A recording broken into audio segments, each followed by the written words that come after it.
Welcome to AB tutorial. ఇక మనకి ఈరోజు వచ్చేప్పటికి ఆంధ్రప్రదేశ్ రాష్ట్రానికి సంబంధించి ప్రధానంగా కొన్ని అప్డేట్స్ అయితే రావడం జరిగిందనమాట. ఇక్కడ వచ్చేప్పటికి మనకి ఈ యొక్క నూతన గవర్నమెంట్ ఏర్పడిన తర్వాత ఒక నోటిఫికేషన్ కూడా ఇవ్వలేదు. ఈ యొక్క గవర్నమెంట్ అనేది ఫామ్ కాకముందు వీరు ఇచ్చినటువంటి హామీల్లో ప్రధానంగా డిఎస్సికి సంబంధించి టీచర్ జాబ్స్కి సంబంధించి వేల సంఖ్యలో మెగా డిఎస్సి నిర్వహిస్తామని చెప్పడం జరిగింది. దానికి సంబంధించి ఇప్పటివరకు ఎటువంటి నోటిఫికేషన్ లేదంటే ఇక్కడ రావడం జరిగిందనమాట. సో కొత్తగా 25,000 మంది ఉపాధ్యాయులు, 2.32 లక్షల మంది ప్రభుత్వ ఉద్యోగులు, వేల మంది పోలీసులు విధుల్లో చేరేవారు. జగనన్న చెప్పిన ఈ ఉద్యోగాలు ఏవి అంటూ ఇక్కడ ఈ యొక్క జాబ్ మేళలకు సంబంధించి హడావుడి చేస్తున్నారు తప్ప ఎటువంటి నోటిఫికేషన్స్ లేవంటే ఇక్కడ రావడం జరిగింది. జాబ్ మాయ అంటూ ప్రభుత్వ ఉద్యోగాలు ఎవరు, అదేవిధంగా ఆల్టర్నేటివ్గా ప్రైవేట్ జాబ్స్ అనేవి లేవు అంటూ ఇక్కడ రావడం జరిగింది అనమాట. యువత ఉపాధికి వైసీపీ సర్కార్ కండి ఎన్నికల ముందు హామీ, ప్రతి ఏటా డిఎస్సి జాబ్ క్యాలెండర్ ఎక్కడ, ప్రభుత్వ పోలీసు ఉద్యోగాలు ఏవి అంటూ వివిధ డిపార్ట్మెంట్కి సంబంధించి ప్రధానంగా మనకి అప్డేట్స్ అయితే రావడం జరిగిందనమాట. ఇక్కడ వచ్చేటికి మనకి ఎక్కువగా డిఎస్సి మీద ఫోకస్ అనేది చేయడం జరిగిందనమాట.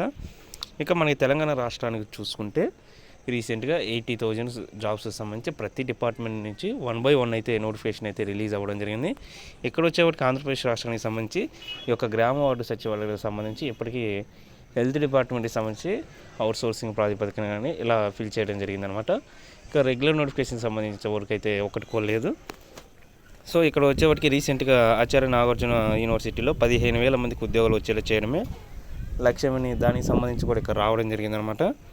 ఇక కొత్త పరిశ్రమలు రావడం లేదు, ఇటు ప్రభుత్వ ఉద్యోగాలు భర్తీ చేయలేదు, అటు ప్రైవేట్ రంగంలో ఉద్యోగాల కల్పన లేదు అంటూ ఇక్కడ రావడం జరిగింది. దీనిపై నిరుద్యోగులు తీవ్ర అసంతృప్తిలో ఉన్నారంటూ సీఎం హోదాలోనూ హామీలు అంటూ ఇక్కడ రావడం జరిగిందనమాట. గతంలో ఉద్యోగాల భర్తీపై విమర్శలు. ఈ యొక్క గతంలో అయితే 2 సార్లు గ్రూప్ 2 నోటిఫికేషన్ విడుదల చేశారు. 2016లో 977 పోస్టులకు సంబంధించి, 2018లో 443 వేకెన్సీకి సంబంధించి నోటిఫికేషన్ అయితే 2 times అయితే రిలీజ్ చేయడం జరిగింది. గ్రూప్ 1 కూడా 2 సార్లు నోటిఫికేషన్, ఒకసారి 74, ఒకసారి 160 వేకెన్సీస్ అయితే రిలీజ్ చేయడం జరిగింది. డిఎస్సి అయితే 3 times నిర్వహించారంటూ 3 సార్లు డిఎస్సి ద్వారా సుమారు 22,000 ఉపాధ్యాయ ఉద్యోగాలు భర్తీ చేసేలా చేశారు. ఇక అదేవిధంగా పోలీస్ డిపార్ట్మెంట్ ఎస్ఐ కానిస్టేబుల్ ఉద్యోగాలను భర్తీ చేశారు. 2016లో 1,057 ఎస్ఐ ఉద్యోగాలు, 4,548 కానిస్టేబుల్ ఉద్యోగాలు భర్తీ చేశారు. 2018లో 334 ఎస్ఐ ఉద్యోగాలు, 2,700 కానిస్టేబుల్ ఉద్యోగాలను భర్తీ చేశారు. ఇవి కాక ఈ విధంగా వీటన్నిటిని ఫిల్ చేసినప్పటికీ ఈ యొక్క గవర్నమెంట్ అయితే ప్రజెంట్ ఎటువంటి ఉద్యోగాలు కల్పించలేదు. అదేవిధంగా ఆల్టర్నేటివ్గా ఉన్నటువంటి ఈ యొక్క ఇండస్ట్రీస్కి సంబంధించి కొత్త ఇండస్ట్రీస్ తీసుకురాలేదు, ఉన్నవి కూడా వెళ్ళిపోతున్నాయి. అదేవిధంగా ప్రైవేటు ఉద్యోగాలకు సంబంధించి కూడా మనకి ఇక్కడ ఆపర్చునిటీస్ లేవంటూ ఇక్కడ రావడం జరిగిందనమాట.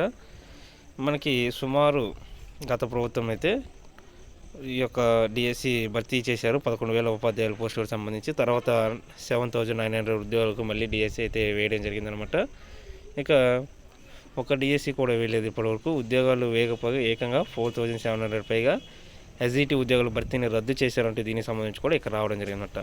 సో ఇక్కడ మనకి ప్రతిదీ కూడా ఎడ్యుకేషన్ డిపార్ట్మెంట్కి సంబంధించి మనకి ఈ ఆర్టికల్ అయితే రావడం జరిగింది. అదేవిధంగా గతంలో రిలీజ్ చేసినటువంటి వేకెన్సీస్ కానివ్వండి, ప్రజెంట్ ఉన్నటువంటి ఖాళీలకు సంబంధించి కూడా మన గతంలో చెప్పడం జరిగిందనమాట. చాలా ఉన్నాయన్నమాట. సో మెగా డిఎస్సి నిర్వహిస్తామని ఈ యొక్క గవర్నమెంట్ అయితే చెప్పడం జరిగింది. దాని గురించి ఇప్పటికీ డెట్ కూడా నిర్వహించలేదు అంటూ ఇక్కడ రావడం జరిగిందనమాట. సో మనం ఈరోజే కాదు గతంలో కూడా చాలా క్లియర్గా చెప్పడం జరిగింది ఇలాంటి వీడియోస్కి సంబంధించి. ఎడ్యుకేషన్ డిపార్ట్మెంట్కి సంబంధించి టెట్ కానివ్వండి, అదేవిధంగా టీచింగ్ నాన్ టీచింగ్కి సంబంధించి ప్రతిదీ కూడా మనం డే బై డే అప్డేటెడ్స్ అయితే ఇవ్వడం జరిగింది ప్రీవియస్ వీడియోస్లో కూడా. సో ఈరోజు ఉన్నటువంటి అప్డేట్ ఇది అనమాట.